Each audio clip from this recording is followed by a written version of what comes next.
नमस्कार और स्वागत है एक बार फिर से आप सभी का आज की इस वीडियो में। मेरा नाम है दीपक मौर्य।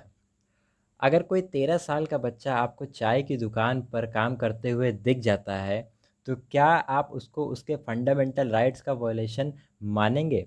हाँ या नहीं? और अगर मानेंगे तो उसके किस फंडामेंटल राइट का वो वायलेशन है? आप क्या वो उस आर्टिकल को जानते हैं? अगर जानते हैं तो अभी वीडियो को पॉज़ करके उसको कमेंट सेक्शन में बताएँ, और अगर नहीं जानते हैं तो बस इस वीडियो को देखते जाएँ, आपको इस सवाल का जवाब मिल जाएगा। तो आज की इस वीडियो में हम पढ़ने वाले हैं राइट अगेंस्ट एक्सप्लॉयटेशन, यानी कि उत्पीड़न के विरुद्ध अधिकार, जो कि आर्टिकल 23 और 24 के बीच में है। और उसके साथ ही साथ आज की इस वीडियो में हम फ्रीडम ऑफ रिलीजन भी पढ़ेंगे, जो आर्टिकल 25 से 28 के बीच में डिस्क्राइब किया गया है। तो बस चलिए वीडियो को स्टार्ट करते हैं। वीडियो को स्टार्ट करने से पहले आपसे रिक्वेस्ट है कि अभी तक अगर आपने चैनल को सब्सक्राइब नहीं किया है तो प्लीज़ चैनल को सब्सक्राइब ज़रूर कर लें, जिससे आपको आने वाली वीडियोस के बारे में भी जानकारी मिलती रहे। तो आज की इस वीडियो में हम पढ़ने वाले हैं राइट अगेंस्ट एक्सप्लॉयटेशन, यानी कि शोषण के विरुद्ध अधिकार, जो कि है आर्टिकल 23 और आर्टिकल 24 में। तो देखते हैं आर्टिकल 23 क्या कहता है। आर्टिकल 23 जो है वो कहता है prohibition of traffic in human being and forced labour, यानी कि मानव दुर्व्यापार एवं बलात् श्रम का निषेध। अब इसका मतलब क्या है, आइए यही समझते हैं, और इस आर्टिकल के प्रोविजंस क्या हैं इसको भी जानते हैं। तो it is available to both citizen and non citizen, यानी कि जो भारत के नागरिक हैं उनको भी ये राइट मिला हुआ है, और जो नागरिक नहीं हैं उनको भी ये राइट मिला हुआ है अगेंस्ट द स्टेट। अब स्टेट क्या है ये मैंने आपको सबसे पहले ही दिन बताया था। अगर आपने वो वीडियो नहीं देखा है तो डिस्क्रिप्शन में उसका लिंक मिल जाएगा, आप उसको देख सकते हैं। तो यानी कि स्टेट के अगेंस्ट में हमें ये राइट मिलता है, और सिटीज़न को भी मिलता है और नॉन सिटीज़न को भी मिलता है, और प्राइवेट पर्सन को भी मिलता है। अब ये राइट क्या है?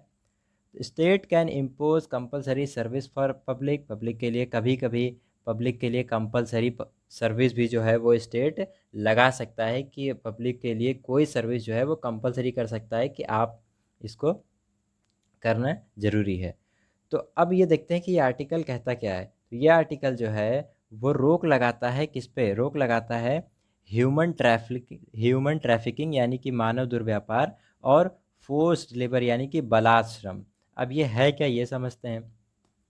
तो ह्यूमन ट्रैफिकिंग या मानव दुर्व्यवहार है क्या है? It is the trade off humans for the purpose of force labour, commercial, sexual exploitation etcetera.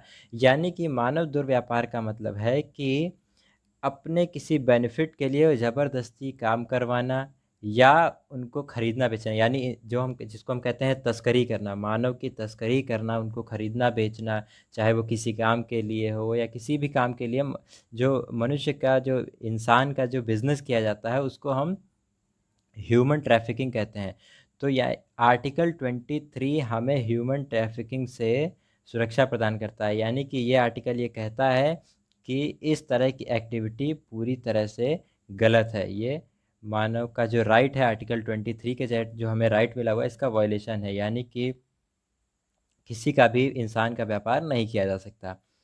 उसके बाद आता है दूसरी चीज़ जिससे हमें प्रोटेक्शन मिलती है इस आर्टिकल के तहत, वो है फोर्स्ड लेबर यानी कि बलात् श्रम। इसका मतलब क्या हुआ? फोर्स्ड लेबर मतलब ज़बरदस्ती से कराई जाने वाला काम, ज़बरदस्ती से कराया जाने वाला मेहनत। जैसे कहते हैं इसमें क्या क्या प्रोविज़न है। तो compelling a person to work against his will, यानी कि किसी भी व्यक्ति से हम उसकी मर्जी के बिना काम नहीं करवा सकते। फॉर एग्जांपल अगर मेरी एक कंपनी है, तो और अगर कोई व्यक्ति मेरी कंपनी में काम नहीं करना चाहता, तो हम उसकी इच्छा के बिना हम उसको अपने कंपनी में नहीं रख सकते। यहाँ पर श्रम का मतलब, लेबर का मतलब सिर्फ फिज़िकल लेबर से मतलब नहीं है, यानी कि सिर्फ वो फावड़ा लेकर खुदाई करना और सड़क बनाना है, इस तरह के काम से मतलब नहीं है, बल्कि किसी भी तरह की एक्टिविटी से है। किसी भी व्यक्ति को उसकी इच्छा के बिना उसको कोई भी काम नहीं कराया जा सकता। उसके बाद no remuneration for work done, या अगर उसको किसी जो भी उसने काम किया है उसके बदले उसको कोई रेम्यूनरेशन नहीं दिया जा रहा है, तो ये भी बलात् श्रम के अंतर्गत ही आता है। और remuneration less than minimum wages prescribe by the government, यानी कि जो गवर्नमेंट ने जो रेट, जो मिनिमम वेजेस फिक्स किया है, जो न्यूनतम मजदूरी जो सरकार ने निर्धारित की है, अगर उससे कम मजदूरी दी जाती है तो उसको भी हम फोर्स लेबर कहते हैं, तो ये तीनों ही एक्शन के खिलाफ ये आर्टिकल 23 हमें प्रोटेक्शन देता है। यानी किसी से बिना इच्छा के उसके काम नहीं कराया जा सकता, ना ही किसी को बिना मजदूरी के, बिना उसकी जो जो भी सैलरी है या मजदूरी है उसके बिना उससे काम नहीं कराया जा सकता। और तीसरी चीज़, जो भी गवर्नमेंट ने मिनिमम वेजेस, न्यूनतम मजदूरी निर्धारित की है, उससे कम पर भी काम नहीं कराया जा सकता। ये उसका राइट है, ये चाहे वो नागरिक हो या ना हो, ये आर्टिकल 23 के तहत उसका अधिकार है। यानी कि आर्टिकल 23 हमें दो चीज़ों से बचाता है, ह्यूमन ट्रैफिकिंग और फोर्स्ड लेबर, यानी कि इंसान का व्यापार का होने से और ज़बरदस्ती का उससे काम कराया जाने से हमें ये आर्टिकल प्रोटेक्शन देता है। अब जानते हैं कि आर्टिकल 24 क्या कहता है। Article 24 prohibits employment of children in factories etcetera, कारखानों आदि में बालकों के नियोजन का निषेध। अब देखते हैं इसके प्रोविज़न क्या है। It prohibits the employment of children below the age of 14 years in any factory mine और अदर हैज़र्डस एक्टिविटीज़। यानी कि ये जो है ये रोक लगाता है बच्चों का, बिलो द एज ऑफ 14 मतलब 14 साल से कम बच्चों को किसी भी फैक्ट्री माइन में या हज़ार्डस एक्टिविटीज़ का मतलब होता है कि जोखिम भरे हुए जो काम हैं, रिस्क से, खतरे से भरे हुए जो काम हैं, उनमें 14 साल से कम उम्र के बच्चों को नहीं लगाया जा सकता। उसके बाद दूसरा पॉइंट क्या है, it does not prohibit there employment in harmless work.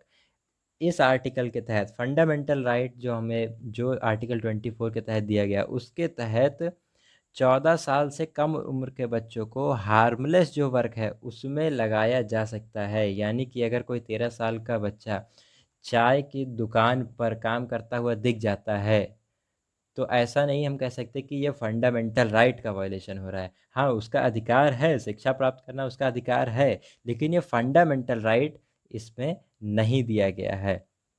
यानी कि 14 साल से कम उम्र के बच्चों को ऐसे काम में लगाया जा सकता है जिसमें ज़्यादा हार्म ना हो। ये हमारा फंडामेंटल राइट हमारा आर्टिकल 24 कहता है। उसके बाद child labour prohibition and regulation act 1986, ये एक एक्ट था 1986 में बनाया गया था। देखिए, जो भी फंडामेंटल हमें राइट दिए जाते हैं उसको प्रोटेक्ट करने के लिए गवर्नमेंट जो है वो एक्ट बनाती है। तो उसी तरह यहाँ पर भी जो यहाँ पर फंडामेंटल राइट दिया गया था कि 14 साल तक के बच्चों को किसी भी जोखिम भरे काम में नहीं लगाया जाएगा, तो उसके लिए ये एक्ट बना दिया गया था 1986 में। तो वॉज अमेंडेड इन 2016। अब 2016 में इस एक्ट में अमेंडमेंट किया गया, इसमें चेंज किया गया और इसका नाम चेंज करके रख दिया गया child and adolescent labour prohibition and regulation act 2016। तो अब ये एक्ट में जो चेंज किया गया, तो ये चेंज क्या किया गया, इस एक्ट में चेंज ये किया गया है कि prohibits all kind of employment of children below 14 years. यानी कि इसमें यह कहा गया है कि 14 साल से कम उम्र के बच्चों को किसी भी तरह के काम में नहीं लगाया जाएगा। यानी यहाँ पर जो बात लिखी थी, यहाँ पर इसमें ये लिखा था कि 14 साल से कम उम्र के बच्चों को सिर्फ जोखिम भरे काम में यानी खतरे वाले काम में नहीं लगाया जाएगा। अगर कोई ऐसा काम है जो हार्मलेस है, जो खतरे वाला नहीं है, उस काम में 14 साल से कम उम्र के बच्चों को लगाया जा सकता है। और यही बात इस जो 1986 का एक्ट था इसमें भी कही गई थी। लेकिन जब 2016 में इसमें अमेंडमेंट किया गया और इसका नाम चेंज किया गया, तब ये कह दिया गया कि अब 14 साल से कम उम्र के बच्चों को किसी भी एक्टिविटी में नहीं लगाया जाएगा। 14 साल से कम उम्र के बच्चों को किसी भी एक्टिविटी में नहीं लगाएगा, चाहे वो खतरे वाली हो चाहे वो खतरे वाली ना हो। 14 साल से कम उम्र के बच्चों को काम में नहीं लगाया जाएगा। और 14 से 18 साल के जो बच्चे हैं, 14 से 18 साल के जो बच्चे हैं या कहें जो किशोर हैं, जो एडोलसेंट हैं, उनको हज़ार्डस इंडस्ट्रीज़ यानी कि जो हार्मफुल इंडस्ट्रीज़ हैं, हार्मफुल जो भी वर्क हैं, उनमें नहीं लगाया जाएगा। यानी यहाँ पर जो सिर्फ 14 साल तक प्रोटेक्शन था उसको बढ़ा करके 18 साल कर दिया। यानी 14 से 18 साल के बीच में हार्मलेस काम में सिर्फ लगाया जा सकता है और 14 से नीचे के जो हैं उनको किसी काम में नहीं लगाया जाएगा। और यहाँ पर 14 से नीचे के जो उम्र है उनको हार्मलेस काम में लगाया जा सकता है। और हार्म वाले काम में नहीं लगाया जा सकता। अब ये दोनों बातें एक दूसरे से क्लैश करती हैं, क्योंकि हमारा फंडामेंटल राइट जो है वो ये कहता है कि 14 साल से कम उम्र के बच्चों को बिना जोखिम वाले काम में लगाया जा सकता है, और ये एक्ट कहता है कि 14 साल से कम उम्र के बच्चों को किसी काम में भी नहीं लगाया जा सकता। यानी कि इससे हमें ये पता चलता है कि जो भी हमें फंडामेंटल राइट में जो भी राइट दिए गए हैं, गवर्नमेंट एक्ट बना करके हमको उस राइट से ज़्यादा दे सकती है। यहाँ पर गवर्नमेंट जो फंडामेंटल राइट है, जो कॉन्स्टिट्यूशन हमें राइट देता है, वो ये कहता है कि सिर्फ 14 साल तक के बच्चों को खतरे वाले काम में नहीं लगाया जाएगा जा सकता। लेकिन गवर्नमेंट ने एक्ट जो बनाया है उसमें ये कह दिया है कि 18 साल तक के बच्चों को रिस्क वाले काम में नहीं लगाया जाएगा, और 14 साल से कम उम्र के बच्चों को तो काम में लगाना ही नहीं है। यानी कि ये जो एक्ट है ये हमें फंडामेंटल राइट से भी ज़्यादा प्रोटेक्शन देता है। जो भी हमारे यहाँ के चिल्ड्रन है उसको ये एक्ट फंडामेंटल राइट से भी ज़्यादा प्रोटेक्शन देता है। तो इससे हमें ये पता चलता है कि गवर्नमेंट हमें फंडामेंटल राइट से ज़्यादा भी दे सकती है। फंडामेंटल राइट से ज़्यादा दिया जा सकता है लेकिन कम नहीं दिया जा सकता। तो जैसा मैंने कहा था कि अगर किसी 13 साल के बच्चे को चाय की दुकान पर काम करते हुए देखते हैं तो क्या ये उसके फंडामेंटल राइट का वायलेशन है? तो अभी भी बात यही है कि ये फंडामेंटल राइट का वायलेशन नहीं है, क्योंकि फंडामेंटल राइट में लिखा हुआ है कि 13 साल से कम उम्र यानी 14 साल से कम उम्र के बच्चे को बिना खतरे वाले काम में लगाया जा सकता है। तो चाय की दुकान पर काम करना बिना खतरे वाला काम ही है। ये फंडामेंटल राइट का वायलेशन तो नहीं है, लेकिन ये इस आर्टिकल का वायलेशन है, सॉरी इस एक्ट का वायलेशन है, इस कानून का ये उल्लंघन है, क्योंकि ये कानून ये कहता है कि 14 साल से कम उम्र के बच्चे को किसी भी काम में नहीं लगाया जा सकता। यानी कि अगर कोई 13 साल का बच्चा चाय की दुकान पे काम करता हुआ दिख जाता है तो हम कहेंगे कि ये इस कानून का उल्लंघन है, लेकिन ये फंडामेंटल राइट का उल्लंघन नहीं है। तो आई होप कि आपको जो मैंने पूछा था स्टार्टिंग में जो सवाल वो अब क्लियर हो गया होगा। ये था आर्टिकल 23 और 24। अब हम पढ़ेंगे राइट टू फ्रीडम के बारे में, right to freedom of religion के बारे में, जो आर्टिकल 25 से लेकर के आर्टिकल 28 के बीच में डिस्क्राइब किया गया है। तो सबसे पहले देखते हैं कि आर्टिकल 25 क्या कहता है।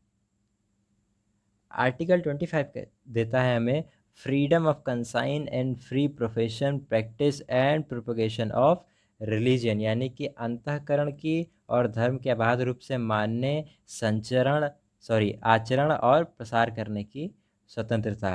अब समझते हैं कि इन सब का मतलब क्या है।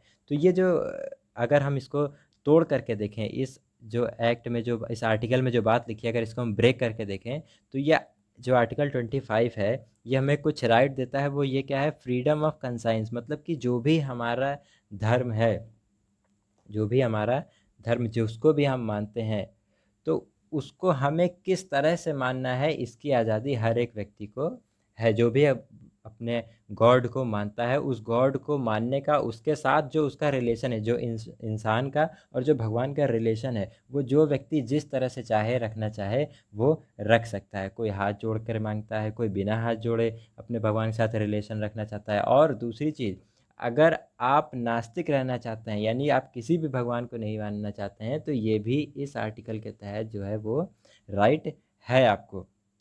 आप जिस भी तरह से चाहें भगवान को मान सकते हैं, अपने गॉड को, अपने अल्लाह को, जिसको भी आप मानते हैं उनको मान सकते हैं, जिस तरह से आप चाहें उस तरह से मान सकते हैं। दूसरी चीज़ क्या दी हुई है? दूसरी चीज़ है राइट टू प्रोफेस, यानी कि मानने का अधिकार। यानी कि आप जिस भी धर्म को मानते हैं बिना डरे पूरे विश्वास के साथ आपको उसको मानने का अधिकार है। आप उसकी घोषणा कर सकते हैं कि हाँ हम इस धर्म को मानते हैं, हम इनको मानते हैं। इसका आपको पूरी पूरी तरीके से राइट दिया गया। इसे ही हम कहते हैं राइट टू प्रोफेस। उसके बाद राइट टू प्रैक्टिस, यानी कि राइट टू प्रैक्टिस मतलब आचरण का अधिकार। अब आप जिस भी तरह से अपने धर्म का पालन करते हैं आप कर सकते हैं। यानी जो भी आपकी वर्शिप का तरीका है, पूजा है, जो भी आपके ट्रेडिशंस है, जो भी परंपराएं हैं, या जो भी किसी तरह का और भी कोई फंक्शंस वगैरह हैं अगर रिलीजन से रिलेटेड, तो आप उनको पूरी तरीके से फॉलो कर सकते हैं। आर्टिकल 25 के तहत आपको ये राइट दिया गया है, ये आपका फंडामेंटल राइट है। उसके बाद है राइट टू प्रोपोगेट। मतलब इसका मतलब क्या है, प्रसार का अधिकार। अगर आप अपने धर्म का प्रसार करना चाहते हैं, अपने विचारों को अपने धर्म से संबंधित विचारों को, और या भी जो भी प्रिंसिपल्स हैं, जो भी सिद्धांत हैं, उनको बताना चाहते हैं दूसरे को, तो आप बता सकते हैं। लेकिन ये बात ध्यान रखने वाली है कि इसका मतलब ये नहीं है कि आप किसी का धर्म परिवर्तन करा सकते हैं, किसी का रिलीजन चेंज करा सकते हैं। रिलीजन चेंज कराना जो है वो फंडामेंटल राइट में नहीं आता। आप सिर्फ अपने धर्म का प्रचार कर सकते हैं, लेकिन किसी दूसरे को धर्म परिवर्तन के लिए बाध्य नहीं कर सकते हैं। हाँ, कोई व्यक्ति स्वयं से अपनी इच्छा से, स्वेच्छा से अपना धर्म परिवर्तन कर सकता है, क्योंकि हमें किसी भी धर्म को मानने का तो राइट है ही। तो अगर हम खुद से धर्म चेंज करना चाहते हैं कर सकते हैं, लेकिन किसी को फोर्स नहीं किया जा सकता। तो ये 4 राइट हैं जो हमें आर्टिकल 25 के तहत मिलते हैं। अब subject to public order, morality, health and other provision, the state is permitted to regulate or restrict activity associated with religious practice। यानी कि जैसे कि बहुत सारे हमारे फंडामेंटल राइट्स के साथ कुछ रेस्ट्रिक्शंस है, वैसे इसमें भी है। पब्लिक ऑर्डर मेंटेन करना हो, मोरालिटी की बात हो, या हेल्थ की बात हो, या किसी और तरह की प्रोविज़न की बात हो, तब इन पे कुछ तरह के रेस्ट्रिक्शंस लगाए जा सकते हैं। जैसे इस समय लॉकडाउन की सिचुएशन चल रही है पूरी कंट्री में ड्यू टू कोरोना वायरस। तो इस वक्त जो हेल्थ का इशू है यहाँ पर, इस वजह से ये डिसीजन लिया गया है कि सभी जितने भी धार्मिक प्रतिष्ठान है, जैसे कि मंदिर वगैरह है, मंदिर, मस्जिद, गुरुद्वारे, इन सभी को, चर्च वगैरह को, सभी को बंद करने के लिए गवर्नमेंट ने ऑर्डर दिया हुआ है। तो ये जो किया गया है वो हेल्थ में देखते हुए किया गया है, पब्लिक वेलफेयर की बात है, इस वजह से यहाँ पर ये रोक लगाई है। और सबसे अच्छी बात है कि यहाँ कंट्री के सभी लोगों ने इसको जो बिना किसी ऑब्जेक्शन के एक्सेप्ट भी किया गया है। अब देखते हैं आर्टिकल 26 क्या कहता है। तो आर्टिकल 26 कहता है freedom to manage religious affair, यानी कि धार्मिक कार्यों के प्रबंध की स्वतंत्रता। तो आइए डिटेल में समझते हैं कि ये आर्टिकल क्या है। एवरी रिलीजन, डिनोमिनेशन और any of its section shall have following rights, यानी कि जो भी धर्म है या धर्म से संबंधित कोई भी वर्ग है, तो उसको कुछ राइट्स मिले हुए हैं। अब वो राइट क्या है? Right to establish and maintain institution for religious and charitable purpose, यानी कि अपने जो भी रिलीजन है उसके उसके रिगार्डिंग आप किसी भी तरह का कोई इंस्टीट्यूशन जो है वो बना सकते हैं, उसको मेंटेन कर सकते हैं, उसको ऑपरेट कर सकते हैं, या चैरिटेबल पर्पस के लिए भी आप इंस्टीट्यूशन बना सकते हैं और उसको मेंटेन करके ऑपरेट कर सकते हैं। जिस तरह से हमने देखा है बहुत सारी धार्मिक संस्थाएं हैं बनी हुई हैं हमारी कंट्री में, हर धर्म से रिलेटेड संस्थाएं बनी हुई हैं। तो वो इसी आर्टिकल के तहत, आर्टिकल 26 के तहत ही वो बनी हुई हैं। Right to manage its own affair in matters of religion, यानी कि जो रिलीजन है, जो धर्म है, उससे संबंधित जो भी काम है, जो भी मैनेजमेंट है, और जो भी मैटर्स हैं वो खुद से मैनेज कर सकते हैं। जो भी धार्मिक संस्थाएं हैं वो खुद से मैनेज करेंगी, उसमें राज्य का यानी सरकारों का किसी भी तरह का कोई भी इंटरफेरेंस नहीं होगा। जो भी उसके मैनेजमेंट है, जो भी रूल्स एंड रेगुलेशन है, वो खुद मैनेज करेंगे। ओन अफेयर्स, जो भी उनके अफेयर्स हैं वो खुद मैनेज कर सकते हैं, इसमें स्टेट किसी भी तरह से इंटरफेयर नहीं करेगा। To own and acquire movable and immovable property, यानी कि कोई भी इंस्टीट्यूशन जो है, जो रिलीजन इंस्टीट्यूशन है जो इस आर्टिकल के तहत बना हुआ है, वो जो है वो मूवेबल या इमूवेबल, यानी कि किसी भी तरह की प्रॉपर्टी को, चाहे वो मूवेबल हो चाहे वो इमूवेबल हो। अब मूवेबल में क्या आ गया, आ सकता है, जैसे कार वगैरह आ सकती है जिसको इधर से उधर ले जाया जा सकता है। और इमूवेबल में क्या आ सकता है, जैसे कोई बिल्डिंग वगैरह हो गई। तो इस तरह की कोई भी प्रॉपर्टी हो उसको ये इंस्टीट्यूशन एक्वायर कर सकता है, ये भी उसका राइट है। उसके बाद लास्ट है manage such property in accordance with law, यानी कि जो प्रॉपर्टी इस आर्टिकल के तहत रखी गई है इंस्टीट्यूशन के अंडर में, इंस्टीट्यूशन के कंट्रोल में, उस प्रॉपर्टी को मैनेज करना जो है उसका राइट भी इंस्टीट्यूशन के हैंड में ही रहेगा। उसमें भी सरकार का कोई हस्तक्षेप नहीं होगा। बस वो कंडीशन ये है कि अकॉर्डेंस विथ लॉ, यानी नियम के अनुसार ही, जो भी लॉ बने हुए हैं हमारे, उस लॉ के अकॉर्डिंग ही मैनेज किया जाना चाहिए, इलीगल तरीके से नहीं। ये राइट हमें आर्टिकल 26 देता है। अब बात करते हैं आर्टिकल 27 की। आर्टिकल 27 क्या कहता है? Freedom for taxation for promotion of a religion, यानी धर्म की अभिवृद्धि के लिए करों के संदाय से स्वतंत्रता। बहुत ही इंपॉर्टेंट है। No person shall be compelled to pay any taxes for the promotion or maintenance of any particular religion or religious denomination। यानी कि किसी भी व्यक्ति से टैक्स नहीं मांगा जा सकता, किस लिए?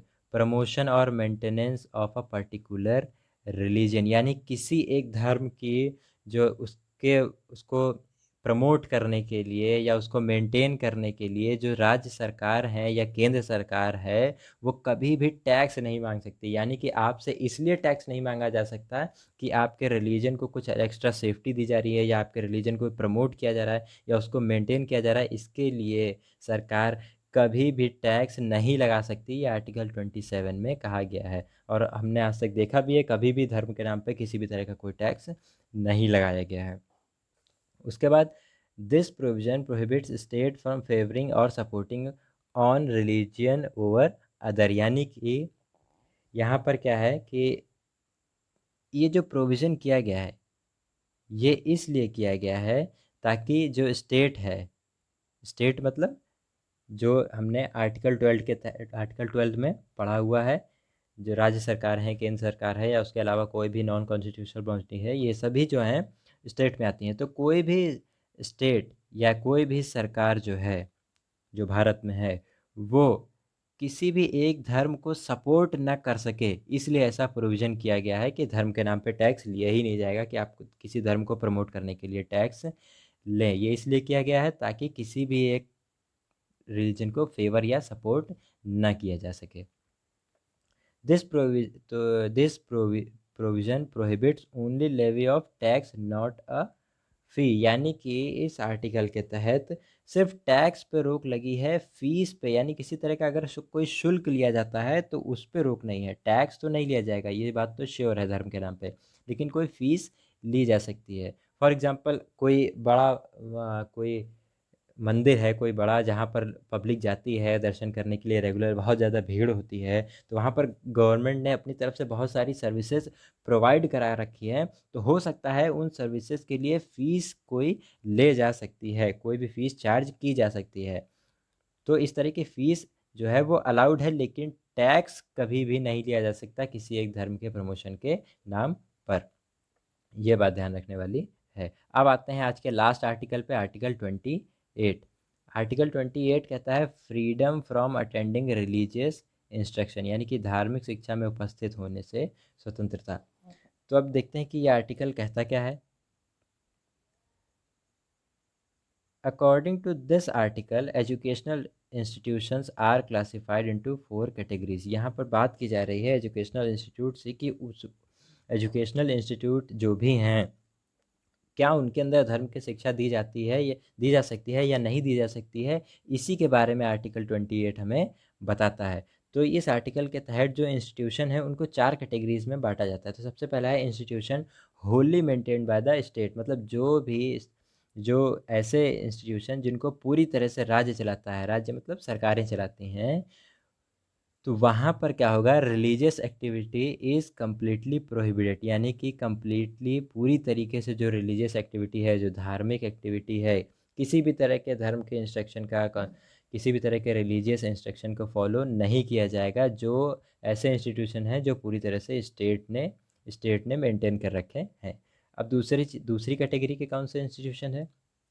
तो institutions recognised by the state, यानी कि जिनको स्टेट से रिकग्नाइज किया गया है, यानी जिनको मान्यता मिली हुई है सरकारों से, ऐसे जगहों पे रिलीजियंस इंस्ट्रक्शन जो है परमिटेड हैं वॉलेंट्री बेस, मतलब कि ऐच्छिक हैं, वॉलेंट्री बेसिस पे वहाँ पर हैं, वहाँ पर रिलीजियस इंस्ट्रक्शन दिए जा सकते हैं अगर वो चाहें। तीसरा है institutions receiving aid from the state, जिनको एड मिल रहा है, यानी कि जिनको अनुदान मिल रहा है राज्यों से, यानी कि सरकारों से, ऐसे इंस्टीट्यूशंस में क्या रिलीजियस इंस्ट्रक्शंस अलाउड हैं? तो ऐसे स्टेट में religious instruction is permitted on voluntary basis, जैसा कि यहाँ पे था वैसे यहाँ पर भी है, ऐच्छिक है, इंस्टीट्यूशन के ऊपर निर्भर करता है, वो चाहे तो कर सकता है, रिलीजियस इंस्ट्रक्शंस जो दे सकता है।